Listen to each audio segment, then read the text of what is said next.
just to give you some perspective, I've been in the industry 30 years, in the tech industry for 30 years. Before that, I was in the advertising industry, in music production, for about 10 years before that. And after I'd finished engineering in the 70s, I did a brief stint as a hairdresser because I was so over hanging around with dead boring engineers that I thought I'd get into the glamorous world of hair and makeup, which was kind of interesting for a couple of years, but I quickly found out it wasn't that much more interesting than engineering, so I went back into tech. So as per the explanation up here, I've had the chance over the last maybe 4 to 5 years, as the industry has moved out of what we'd call the mainstream into what I've come to experience as a very innovative, exciting, nuanced world of disruption, of startups, of entrepreneurship. But in a way, this has been happening for hundreds of years. When we talk about Netflix, I've watched on the weekends when I'm clearing my inbox and tidying the house because no one else will do it. I've watched a lot of the documentaries that are on Netflix, and for example, Henry Ford, the story of Henry Ford, which is playing at the moment, is an incredible story of disruption, innovation, of new thinking. He has kind of a slightly evil side to him as well, which came out in the documentary. But this is nothing new. So let me just give you some thoughts on what I've seen and something of a model that I've seen the corporates undertake to help get into and complete, I guess, a rebuild and a revitalisation of their own images as industry and as the consumer, and the way we deal with things and people have changed over the last 10, 20, 30 years. Although I will say, in the 60 years that I've been alive, I still think that people still get up in the morning, put their DAX on one leg at a time and scratch their bums. Nothing's changed in a lot of ways. So, okay, so the question I've been asked to address is, can and how do the corporates disrupt? How can the corporates act like a startup? And I think at the outset I'd have to say, I don't think the corporates can. It's a challenge. There's a lot of pressure. There's significant lines of business. There's machinery that's been in place for decades. And I deal a lot with the banks and with the telcos and with the governments and with media and entertainment. And there is an institutionalisation. It's very hard to break down. So if you are to make that transition, then and it doesn't matter how young or old you are, that's irrelevant. It's really how you, as we would have seen when we went through business process re-engineering and all the workflow and imaging in the 80s and all the different things we've seen over the years, the introduction, for example, of companies like SAP, it is really the cultural issues that are the biggest impediment to helping us think like and act like a startup. So the 4 areas that I want to look at today. And so first up, how do we deal? How do the vendors deal with corporates? And then in turn, how do the corporates deal with their vendors? The second point is the recognition of the ecosystem itself. The third is some of the tooling that we're seeing used by companies as they make this transition into more, just quicker outcomes than we've seen over the last couple of decades. And then finally, and it's probably the most fun for me, to just talk about some of the examples that I've seen out there in my journeys, largely across Asia Pacific, but a little bit into America as well. So I talk to a lot of significant companies, and the 3 things that I see. First up, IT, which is still a significant part and at the core and at the centre of most large businesses, most SMEs, even down to the startups themselves. IT wants to either retain or regain control of its systems. There's been an incredible emergence of shadow IT. I was working with DHL up in Singapore, and they called out that they had a relatively small number of shadow IT systems, probably around about 100, which had an inordinate amount of pressure, had put an inordinate amount of pressure on their business from a compliance and audit point of view. In simple terms, these shadow IT systems, which were running on things like Excel spreadsheets and the like, had an enormous consequence should these systems go down. And they'd recognise that this was an issue. Medibank back in Australia, so we have an equivalent medical insurance scheme. They did a review maybe 5 years ago of their shadow IT systems. They were expecting maybe a couple of hundred. They found over 2,000 shadow IT systems. It was absolutely frightening. So IT, and it's the natural place for a vendor to gravitate towards. But the question is, how do we help IT either retain or regain control of it, of the corporate systems? The second area of influence is with the developers. So most large companies, right down to the smaller, have a development pool, whether or not it's 5 people, 50 people, or several hundred people, whether it's outsourced to India or whatever. And those developers, they're coding in a way that's comfortable and is dependent upon their background. So most of their preferences are determined as teenagers, the same as, for example, your musical preferences or your film preferences, or whether or not, like my brothers and sisters were into Queen, and I couldn't stand it. I was into Lou Reed, and something had just bumped me 1 degree off to one side. But what are those things that determine your preferences? And you can't mess with what the devs and the coders are working in and with. So whether or not they're into C, or whether they're into JavaScript or Go or Ruby or Python, you need to ensure that they can be left to code in a way that's comfortable. Because they're a little strange, they're normally on the spectrum, they're very hard to deal with as it is anyway. So let them be. And we'll get to the point though in a moment as to how you actually let that happen. And then the fourth area is that the lines of business want to get to an outcome as soon as they possibly can. And this is why we've seen the emergence of companies, for example, like Salesforce.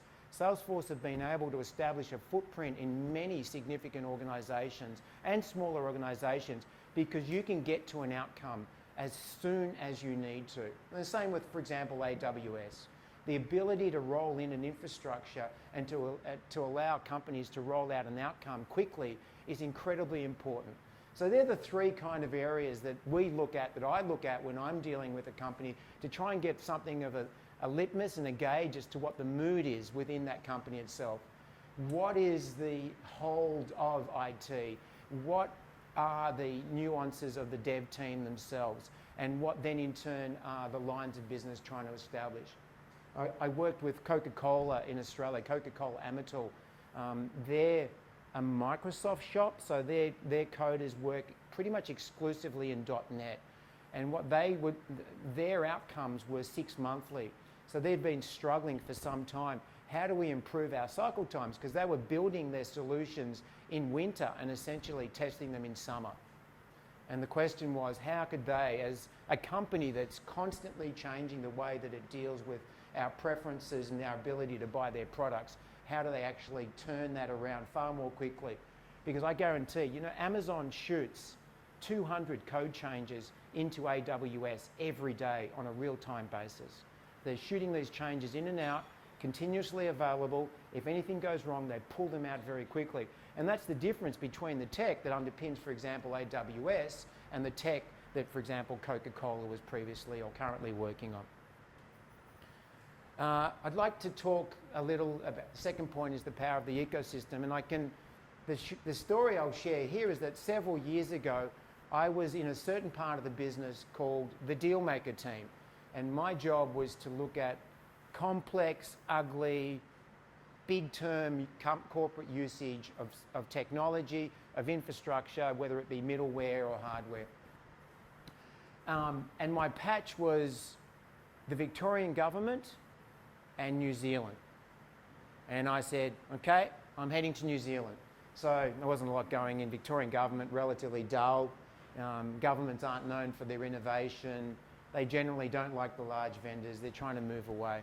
So I spent a couple of years just focusing on everything in New Zealand. And in doing that, got quite comfortable and familiar, for example, with the New Zealand Software Association and the guys that were running that out of Auckland, down the hill from the Heritage, at a nice wine bar that I can't remember the name of, but they always held a great event. The Glengarry, yes, it's really good events. The Canterbury cluster down in Christchurch, for example, And the innovation scene that I hadn't had any experience with or been privileged to deal with, because what I'd found was in New Zealand, because New Zealand has to punch above its weight and is constantly looking at ways to build out new business concepts, there was an incredible swirl of innovation happening here. And so I kind of got a bit of a taste for it. As much as I was dealing with ACC, IRD, New Zealand Police, Defence, and the banks and so on and so forth. And most of the banks here, their technology preferences are determined by Australia anyway. But I got a chance to explore and experience the world of the incubator, the meetup, the disruptor, and the startup. So I think from there, I actually made a transition into another role, which was called developer relations at the time. And I left the deal maker role kind of kicking and screaming to go into this brave new space. And that morphed into what we then called ecosystem development. And from there, I was given a legitimate reason to have, to play in the backyard of these spaces. So when I look at, for example, the work that we established in Australia, and remember, Australia is just a very small microcosm and example of, for example, what's happening in Europe, or what's happening in San Francisco or in the Silicon Valley, what's happening here in a lot of ways in Auckland and even down in Christchurch, where they just have to be more innovative than any other part of the world. Maybe there's something happening in Dunedin and Nelson that I don't know about that I should go and explore. But out of this, we chose one or two incubators to concentrate on. So if you're not engaged in this scene, and as I said, it doesn't matter how young or old you are, you won't be turned away. I suggest that you actually explore and look to see what's happening, whether or not, I guess most of you are from Auckland, but look to see what's happening here and get involved. So what I did, I chose one incubator in particular, something of an accelerator. They also had a VC function, and that was the York Butter Factory out of Melbourne. Now, since then, we expanded our relationship. We moved out to, in Melbourne, there's Inspire 9, there's the Carlton Connect Initiative, there's Lab 14. In Sydney, there's Tank Stream and Fish Burners. And Fish Burners is a bit of a Google cohort. So, for example, Google put a lot of money into Fish Burners, so they kind of pushed us out. But River City Labs up in Brisbane, and Majoran in Adelaide, and Space Cubed in Perth. And then, in turn, just tried to find, just hiding, kind of skulking in, under the covers of darkness, and finding our feet and finding the mood and the tone and the themes of what was happening within those incubators. Really opened up my eyes. And I think I've got one example up there, which is the e-centre at Mast in New Zealand. From there, now once again, remembering, the reason I'm speaking today is to help determine this, find an answer to this question. How do the corporates act like, disrupt, or think like a startup? So you've got to keep putting yourself in that mindset. How am I going to act like a startup? From there, one of the areas that I personally and we became invested in was health tech. At the time, it was called medtech.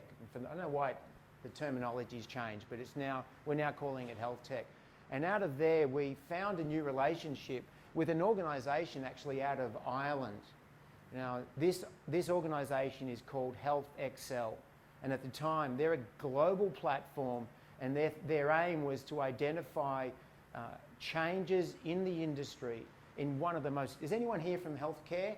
It is really a tough industry to turn around.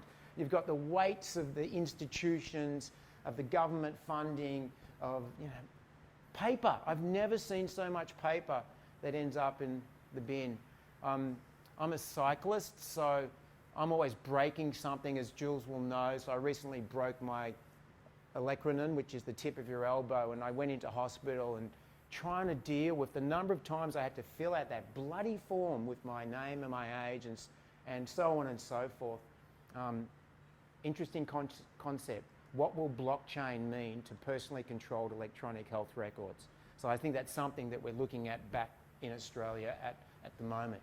But we got into this space. The guys out of Ireland were looking at big data and analytics. The connected device, before it became like as prevalent as we are seeing now, and also behavioural change, which is a simple concept, which is what Simon was talking about this morning, which is how do we change our own attitude and our own approach to our own health so we don't become a victim. You know, Simon was talking about diabetes, and he was talking last week, he spoke about the Polynesian side of things, but he also mentioned last week that the Pakeha are only 10 years behind. So it's not an exclusive disease. This is something that's going to affect all of us. But we became engaged in probably the most unglamorous area of health, aged care. And as we're now calling it, positive aging. Or as someone in Australia recently coined the term, old is the new black. And I'm happy for that. I'm happy to be hearing that old is the new black. So we threw ourselves into it. And I don't know if any of you have ever read a book called The Richest Man in Babylon, but what it says is quite simply, you spend a third of what you earn, you save a third of what you earn, and you give away a third of what you earn. And I think within a lot of companies nowadays, there is this idea and concept, and companies are fostering and nurturing all of this, of giving away some of your time. So we decided to put our time into this issue of healthcare and particularly aged care. Now, it might be, you know, these are words. What I'd like to do is take a leaf out of Sam's book. He used the videos quite effectively. But I'd just like to play a video now of one of the events that we recently ran in San Francisco. And we ran a hackathon last year in Melbourne in July around aged care. And we'll be running a symposium again in Melbourne in November. So I just wanted to give you, if you haven't experienced one of these events, something of a feel for what it's actually like. I'm going to try this to see if... Nope, screwed it up. If I want to play... Nige. I'm just going to call on... we were laughing before because I didn't know how to put a video into a presentation. It's, you know, meant to be a technologist. I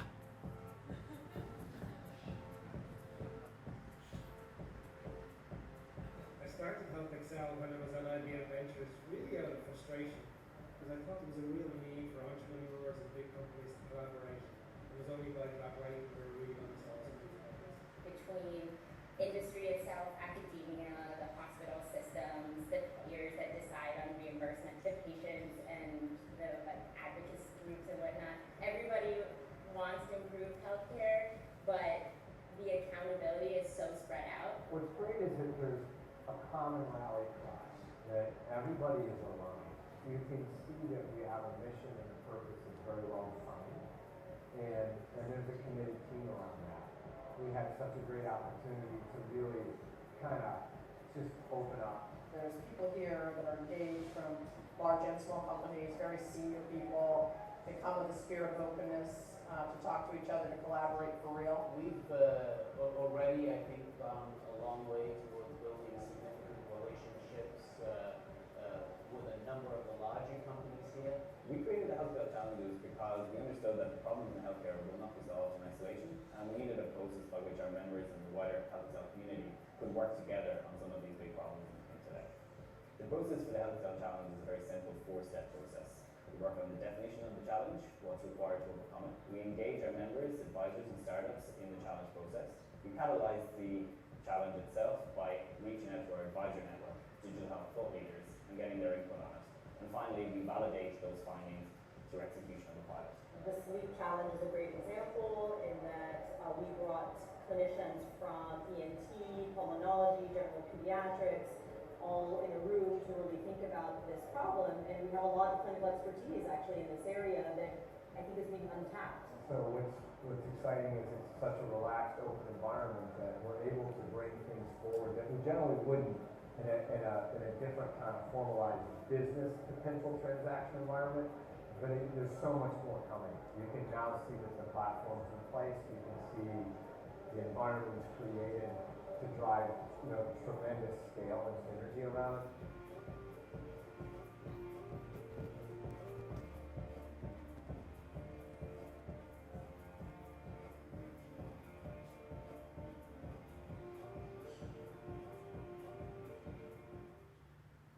So just an example, and I have the pleasure of working with these guys almost on a weekly basis. So we all kick in €50,000 a year to keep Health Excel alive.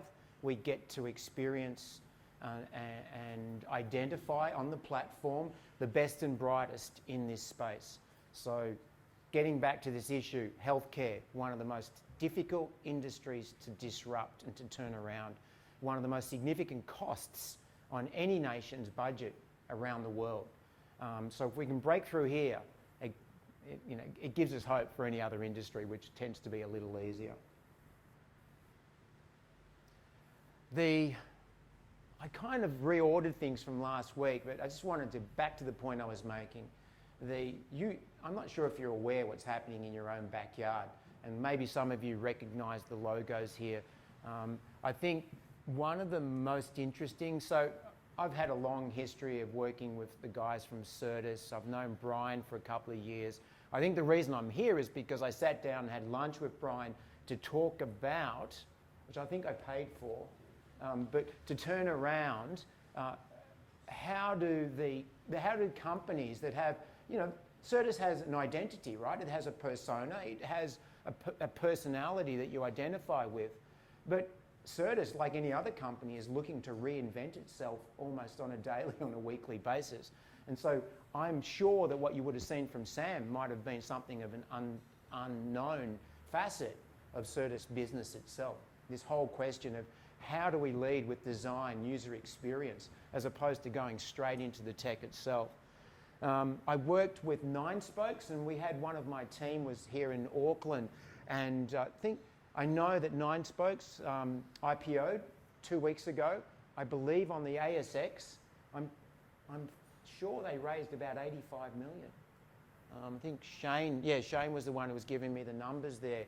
And so that's interesting to see what I consider, when they were first forming, if you don't know them, what they have is they have a tray of products that fit anyone's SME type industry. So for example, if you're a physiotherapist or a plumber or whatever, what they're doing is aggregating services and then in turn, and the billing, and then in turn providing you a dashboard that gives you real-time measurements, visual. In fact, I think Shane might actually talk about this a little later on. It just gives you an idea of what's happening in your own backyard. If you're buried, at the back of your laptop, dealing with corporate issues on a day-to-day basis, getting back to this point, how do you turn yourself around? How do you turn yourself inside out? For Christ's sake, get out there and find out what's happening in these areas of innovation and disruption in New Zealand. I'll talk briefly about, everyone's probably, I guess most of you would have heard of this term hackathons, which, I liken to throwing a party and then it gets out on Facebook and then, 2 days later your apartment's trashed because 300 people's gone through it and you're the only person left standing who has to deal with the mess that's left afterwards. But these have been incredibly valuable for us and for our corporate partners. So that guy up the top there is Kwam Ling. So he's the Chief Medical Officer. He was the Chief Medical Officer at Northern Health. He's now at Melbourne Health. So when we ran this hack on aged care, we brought in clinicians. So we brought in geriatricians, we brought in psychiatrists, OTs, and so on and so forth. We actually had a user group in the 80 plus group so we could ensure that we were building outcomes that were matched to the capability of people in that age group. Now, the average participant in that hackathon, and we had 130 people, was 27 years old. Just to the user group itself, it was actually, we got to the end of planning and we'd said, we'd forgotten about who are we going to model here? And so I said, leave it with me. I was, hey mum, do you think you could round up 6 of your friends? And invariably all the men have died. Like, there's all these women hanging around and it's a nice kind of feeling. She said, so what's the story, David? And I said, this and this. And she said, leave it with me. So she rang me back the night after and she said, okay, we'll do it if you can pick us up in Uber Black and feed us for the weekend. I said, oh, Mum, how do you know about Uber Black? Anyway, so it just goes to prove that this whole journey, a lot of you are young, but as you move through your journey in life, I'll go that way, we'll be taking our tech savviness with us. So this notion, as Simon has said this morning, I guarantee everyone in here has their iPhone on or with them when they go to bed. And I think some of the stats in Australia in the news the other day was that 20% of people take their iPhone to the toilet. I would suggest amongst men that's probably 60%. I think amongst the females there's more of a sense of decorum. But this is what we're seeing, is that tech is travelling with us over the decades, and then in turn is going to become a big enabler as things continue to change. The ANZ Bank in Australia is very interesting. So their hacks, they run their hacks with one of the universities. So they steal all this great talent from the university. For the first hack they ran on, they're a super regional bank, okay, Australia, New Zealand, the Philippines, Chengdu, Singapore. They might have one or two up there, one or two more up there. What they do is they bring in, the first university they brought in was RMIT. And is Craig here still? So I first met Craig D'Souza, he might be there somewhere. Around building out concepts for their operations. And the winning concept was a Watson-based onboarding system. So the situation was, you bring someone new into a large organisation like the ANZ Bank, and if you've been to they've got incredible real estate in Melbourne and pretty much everywhere. You come in, you've got a manager who's stressed, you've got a bunch of people that they'll be working with who've got their own job and own struggles and life and so on and so forth. And generally speaking, you're bringing someone on board. I've done it myself. And really, you need to give them 2 weeks of love and attention, right? To help them get welded into the organisation. It just doesn't happen. So these kids came up with an idea of an individual-centric onboarding system, which was basically self-managing. And it worked brilliantly. The second hack we ran was around agribusiness with the University of New South Wales. The third hack, which we just completed in Singapore, which was with the National University of Singapore. I can't remember what the theme was. I wasn't there. And the fourth one that we ran in Chengdu was around blockchain. So the ANZ Bank is pretty much at the forefront of what blockchain is going to mean as it makes its way into tech, into industry itself. And there are a couple of interesting use cases that we're starting to see, particularly around audit and compliance in any industry. The other one, as I explained, we're looking very closely at the notion of blockchain and how it might apply to carrying your own health record with you from the first inoculation right up to dementia and palliative care. So I'm a big fan of it. It's costly, it's ugly. You need real estate. You need to feed people. You need a map for the beginning and the middle and the end. You need to pull all of this together over a period of months, and then you need to produce an outcome, because it's almost like a rave. Everyone's having a great time. And you get to the end of it. Not that I've ever done that, but I'm told that's how kids dance nowadays, with their arms up in the air, which I've always thought would be a lot less stressful than when I was a kid, when you were trying to figure out, white man's overbite sort of thing at a disco sort of. And I do remember discos, most of you wouldn't. So there's some examples of what we're seeing as being a means to which inject some life and personality into the day-to-day corporate grind. How do we break away from it? I need to talk, I'll just take a break here into the last half of what I wanted to talk about. I just need to do a time check. Looks like you're fine because Jim is not here. Okay, great. Watch for the white sign. Okay. If you are to be successful, let's say there was a corporate here that was still scratching its head. How do I begin to act or disrupt like a startup? You almost need to pull apart the organisation and to find a group of people that are interested in a different type of outcome. And a lot of companies nowadays have a chief technology officer. We're starting to see chief digital officers and officers of disruption. So if you've got that coupling, that cohort, that needs to be nurtured or identified, nurtured, and to be given the opportunity to basically live and breathe and to blend itself into, as I said before, the lines of business. And we're going to be respectful of the lines of business. If you look at a bank, lines of business are there, and what I call the grinding machinery is important. We depend upon the banks, the Australian and New Zealand banks. We depend upon because they are substantial institutions that won't go the way of the dodo. But to that end, it's very difficult to turn that machinery around. So what I'll talk about now, and look, I want to keep this vendor independent. So what I'm talking about now could equally apply to the Google App Engine, to Microsoft Azure, to Pivotal's Cloud Foundry and the Pivotal Labs, to IBM's Bluemix, to Red Hat and their OpenShift approach. They all basically cover off from a tech space. They provide an enablement platform to allow corporates, startups and individual devs to do things differently. So it's not meant to be an advertisement for any one vendor, but I will use one vendor's platform as an example because I tend to know it better than any other. So what I wanted to talk about now is agile, let's just call it more immediate outcomes using platform as a service. I think I might have crossed out the vendor's term. So just to prove that I'm agnostic, I put a line through Bluemix. But if you don't know, Bluemix is IBM's platform as a service.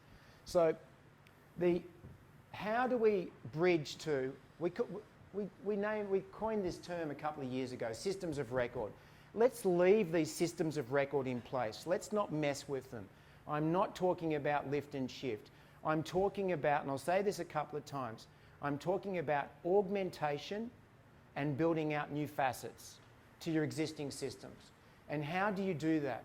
Well, the means by which you do it is getting back to the devs. The devs have the ability to build out these augmentations and these new facets if you give them the right tooling. So once again, leave the systems of records in place. I'm asking that you consider that we're looking at building systems of engagement, or as I'd prefer to call them, systems of consequence.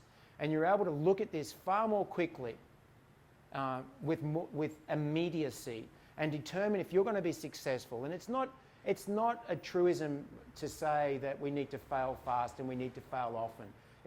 We do need to try concepts out quickly, and we do need to do it in a cost-effective way without spending 6 months. Back to Coca-Cola, they can't afford to try things that aren't going to work because there is no time to go back and make those changes. So you've got to be working very quickly. Can you get to a one-day code outcome? Can you get to a week? Can you get to a month? So these new platforms as a service are giving the corporates the ability to model and trial, to give these devs a new set of services, which once upon a time we would have called on-premise code. So your database, your security elements, your cloud integration, and so on and so forth. So getting back to the ecosystem, and by the way, I get to hang around with some pretty interesting people. So I hang around with the guys from Amazon, and they tolerate me. And I hang around with the guys from Microsoft, and I get to, for example, Sam Hunt. I saw Sam Hunt in the hotel yesterday. Sam is from Git.com, and we've recently announced a new service with Git called GitHub Enterprise, which allows a lockdown curated service, which allows your developers in your organization to share their code base in real time. And you can introduce outsiders into it as well. So getting back to this concept of an ecosystem, it's not just with whom you hang out, it's also the tooling that you use and the services that you draw down. Now, we were talking about Watson this morning, and it's quite a topical service. The Watson APIs, there are 17 Watson APIs, 17 individual services, 17 individual separate tools that you can use that are available in Bluemix on a pay-as-you-go freemium service. So anyone can pick these tools up and use them to develop an outcome. Now, okay, you want to get to a curated service, you want to build something that needs to go and to be behind your firewall. Now, for example, in healthcare and so on and so forth, there are lockdown versions that sit behind your firewall as well. But this point of the ecosystem is two-faceted. For those of you that are involved in tech outcomes, most of the vendors are moving their middleware to software as a service. So back to my story when I was in the Dealmaker team. We would turn up every 3 to 5 years, and you probably experienced this. We'd go, right, what is the picture of your software usage against your entitlement? What have you deployed against your entitlement? And all the vendors do this. You go, right, you're out of compliance. Been naughty. Okay, do you admit you've been naughty? Good. Now we'll fix it for you. And we were very nice about it. There are some vendors that are particularly aggressive about it. Some people might argue that we're not, but that was my approach. So what we would do is, we'd aggregate a company's usage, and then in turn, is that for me? Great. And then in turn, bundle it up into what I'd call a financially engineered premise, and then go, okay, I'll see you in 3 to 5 years' time, where I guarantee you've done nothing about compliance, you'll be out of compliance again, and we'll be doing the same thing in 3 to 5 years, and you'll hate me for it, and I'll be resolute about it, and the world will continue spinning, and maybe, maybe we'll be friends, maybe we won't. We're moving all of this now to service-based. So I can guarantee that, for example, for those of you who know the middleware stacks, you will now have an equivalent service that is sometimes now being costed down to per second, per minute, per hour usage. So keep an eye out for it. I guess a lot of you are already in that journey, in making a transition, in blending what I would call hybrid cloud to your existing on-premise services. Sam spoke about this before, and Shane will talk about this a little more. I can't stress the importance of design-led. Throw everything else to one side. What is the outcome that you're looking to produce? What is the nature of your user? Remember, some of you have got users that are incredibly diverse. This guy here, and you, and you, and you, you're all very different in your fundamental needs, and therefore, how do I approach you on a persona basis? And this is the nature of design-led. Right, last part. So we're into the final stage of what I wanted to talk about this morning. I just wanted to talk about some examples of corporates, of startups, of individual developers who have basically turned their businesses around, kept themselves fresh, immediate, and in tune with their customer base. And here's a simple stat. The average age of an American company is 12 years. They either disappear or they get acquired.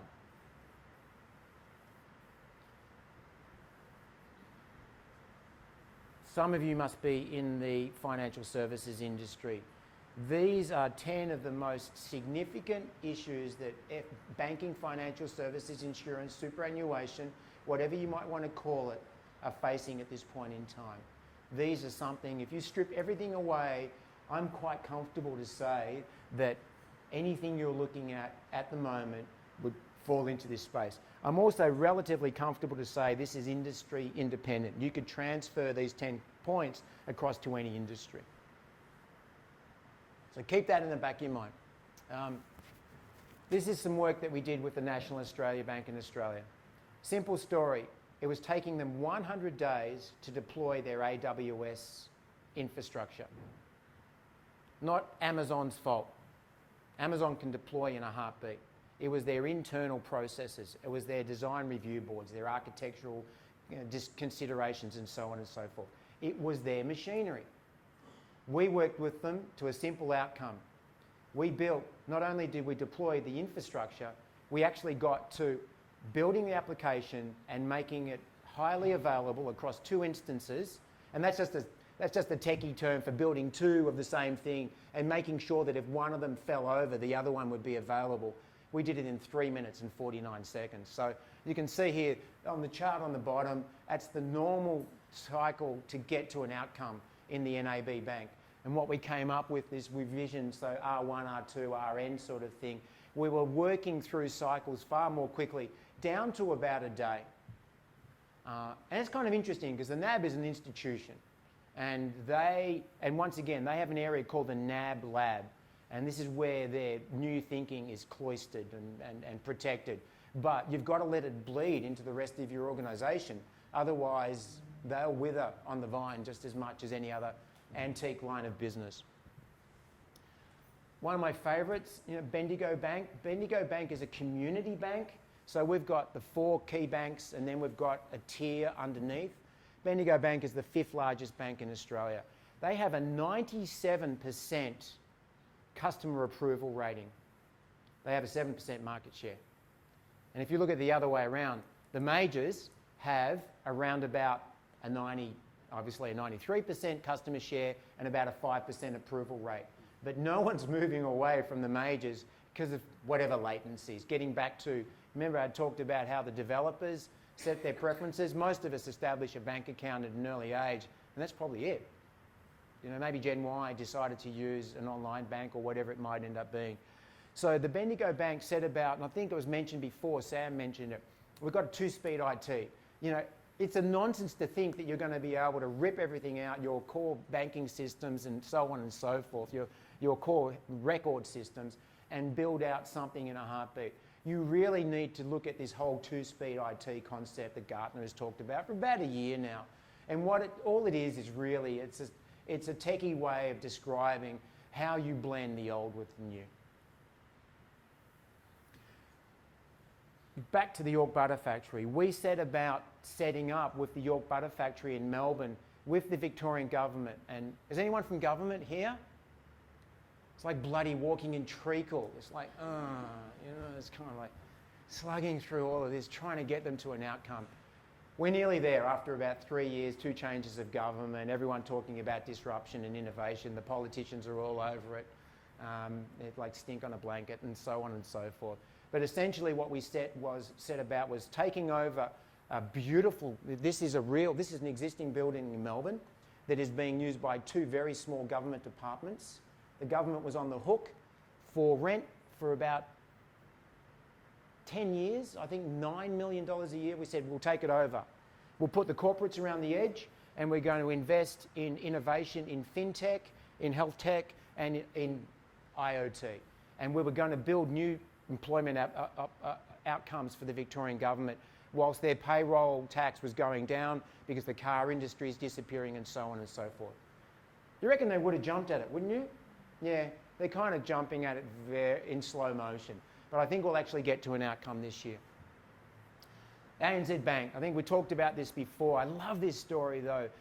In October of 2014, the bank trawled its employees and said, tell me where we're falling down. Tell us where we're falling down. Give me some ideas as to what we need to do better internally or to take share from our competitors. They came up with about 150 different concepts. They culled it down to 12. They then pitched it to Mike Smith. At the time, Mike Smith was the CEO of the ANZ Bank. As it turns out, he's now our lobbyist on the Goodshed back in Victoria. So he retired and he came on board to give us a hand here. What they then did was, they said, can you give us enough cash to do this as a project with Monash University over Christmas? And Mike said, do all 10. Come February, the kids, nervous as hell. In some cases, fair to say, they're probably wetting their pants. But they actually pitched back to Mike, the CEO of the bank. And these are graduates out of the university. The stats that the bank shared with us, those 10 concepts, it cost them $15,000 to produce those 10 concepts. They went to IT to get a quotation. I don't want to diss IT because remember, line of business, significant. You've got the processes, $40 million. 15,000 versus 40 million. What's going to win? Even if one of those concepts was workable. My favourite, Jules, I don't know if you've seen this story, but as I said, I remember Jules, whom you'll get to experience a little later on. We were doing the Amy Gillette, which is a bike ride. It's a road ride. It's not meant to be a race, but as they say, put 2 people in a room, you got politics. Put 2 people on a bike, you got a race. I remember the day before, I was with Jules and he was trying to give me a spanking up this hill. And so I've still got fond memories of when we used to mountain bike and road ride before he left us and went up to Queensland to surf. But a couple of years ago, there was a certain technology that was put into the Tour de France called Infosphere Streams in big trucks, and it followed the tour around. And for those of you who are into cycling or have studied the tech around cycling, and it's hard to escape it, New Zealand has some kick-ass cyclists. You guys, as always, continue to punch above your weight. You might not know who they are, but I guarantee you've got some kick-ass cyclists. They came to us and said, we want to revitalise the user experience in the Tour de France. We want to build out new applications for the commentators. So those of you who watch it, is it on SBS here? Don't know. We have Phil Liggett and Paul Sherwin, and they're the same 2 commentators every year, and they're absolutely brilliant. There's only so much you can talk about. So what they're now doing, they came and they put that platform as a service into all of this, and now what they've done is they're building out, for example, power output, heart rate. They're building out the ability, for example, to call out. It's all very well to know where the Australians are in the, for example, the breakout or in the peloton itself, but what if you wanted to know where all the New Zealanders were across the different teams in the tour? And now you can start doing it. So we've signed a 4-year technology agreement with them to give them access in what I call burst mode, because their usage kind of bursts from different points in time. Because let's face it, the big events run 3 times a year, 4 times if you include the Tour of California. The other events are like 1-days, so their usage bursts like this. They've got to be agile, quick, and they've got to get to an outcome very quickly. So we're working on all of that. And Jules, if we want to go next year, we can go spend time there. Might be worth a trip. Happy to take anyone else from the audience if you're into cycling. I think one last one, and I don't want to bang on about aged care, positive aging, but this one really, when I got to work on this, and it was quite exciting. Japan has a declining population. It's well-known statistic. There are a lot of, and Japan's a collectivist society, unlike us. We're an individualist society, so we tend to put people into homes. In Japan, you don't do that. So this whole notion of how do we keep people in their own homes as long as they possibly can be kept? How do we aggregate, for example, allied services around all of this to ensure that people are enjoying a quality of life that doesn't mean you're locked up in some god-awful home? And it's quite a common occurrence in Australia. I don't know what it's like here. So we have a very deep relationship with Apple. I'm not sure if that's visible, but we've built out something like 120 individual applications across different industries, and we now have a division with Apple focused on aged care outcomes. So we actually have a division focused on aged care outcomes. Now the story here is that Japan Post, the world's 27th largest company, they recently bought Toll Holdings in Australia. They have people out there each and every day. So in Australia, you don't see a postie anymore, and if you do, invariably they're on a motorbike throwing your mail at you, and maybe 2 or 3 times a day. There's not even an interaction with the box anymore. It's all now in centres and so on and so forth. So the idea here is that the applications were built. They were built on obviously an Apple platform, and we are now reaching something like 26 million oldies on a daily basis in Japan to ensure their quality of life, the cost of health is maintained, and basically to provide a better outcome for that sector of the Japan population. I'm quite sure that's the end of it. So hopefully I've given you, I guess you can tell, I'm enthusiastic about this. As I've said, I'm an old man, but this has helped revitalise the way and keep my thinking fresh. So to get back to the question, how do you disrupt like a startup? You've got to think like a startup. And if you don't know how a startup thinks, you've got to go and mix it up with the startups.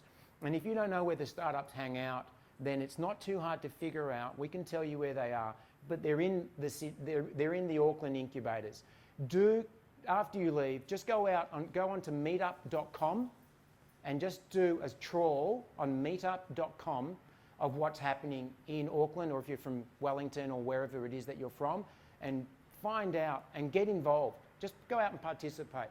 And that, to me, is the basis of how the corporates can disrupt like a startup. And I'll stop there. Thanks, Lee. Thanks.